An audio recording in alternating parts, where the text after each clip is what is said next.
Hey guys, welcome back. We're going to be solving another friction question from the 8th chapter of Engine Mechanics by Hibbeler. The winch on the truck is used to hoist the garbage bin onto the bed of the truck. If the loaded bin has a weight of 8,500 pounds and the center of gravity at G, we need to determine the force in the cable needed to begin the lift. So if we look at it, we see this cable in here where it's gonna have a tension T, which would lift the garbage bin up the incline, and we have the information about the coefficient of static friction for both A and B, and we can neglect the height of the support at point A. So as always, we're going to start with the free body diagram of the garbage bin. So I showed already the tension in the cable. Obviously, we have the reactions at N and B. Let's just do the N. So we have a normal force at N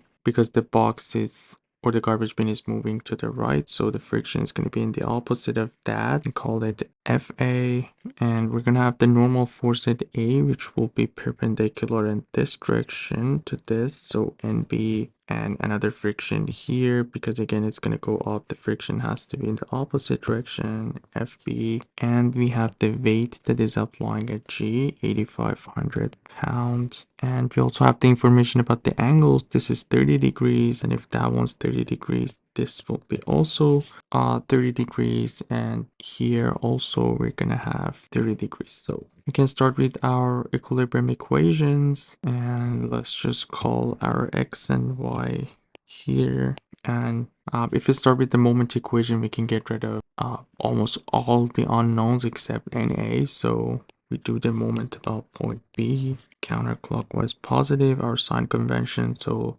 all the forces that are applying at the B, FB, NB, and T will be cancelled out. We have the moment of 8,500 about B, which is counterclockwise. So if 8,500 times the distance is 12 feet, we have the moment of NA, which is clockwise, so negative NA, and the distance would be 10 plus 12 or 22, and FA won't make any moment because it's going to pass through B. So this will be equal to 0, and we can find the normal force, basically 8,500 times 12 divided by 22. So 4,636.36 pounds. And now we can move on to sum of all forces in X and Y. So before doing that, let's just keep everything in based on NA and NB. We know FA would be the coefficient times mu A times NA, and also FB would be same story, mu B times NB. So I'm just going to show everything based on N because we know this is 0.3 and this will be 0.2. So let's start with sum of all forces in X equals 0. So we have the X component of the T, which is T cosine of 30, and it will be positive. We have the X component of NB, which is negative, so NB sine of 30 degrees. We have the X component of the FB, which is this force, so also cosine, so negative FB, which we can show it with 0.2 NB cosine of 30 degrees, and negative NA at FA, which is 0.3 NA. And this will be equal to 0. So basically we have T cosine of 30 degrees negative, we can factor NB, sine of 30 plus 0.2 cosine of 30 degrees. And on the other side, we have 0.3 times NA. We already know that what we have for NA, so times 0.3. So it's going to be 1390.91. So that's going to be our first equation from the fx, and we're going to get another equation for fy. And the two unknowns that we have is obviously t and nb. If we get one more equation, we can find these two unknowns. So for the fy, we're going to have na positive, going to have negative 8,500, which is the weight. And we have the y component of t, which is upward t sine of 30 degrees. We have the y component of nb positive. This time it will be cosine of 30. And we have the y component of the friction, which is downward. So this is the y component.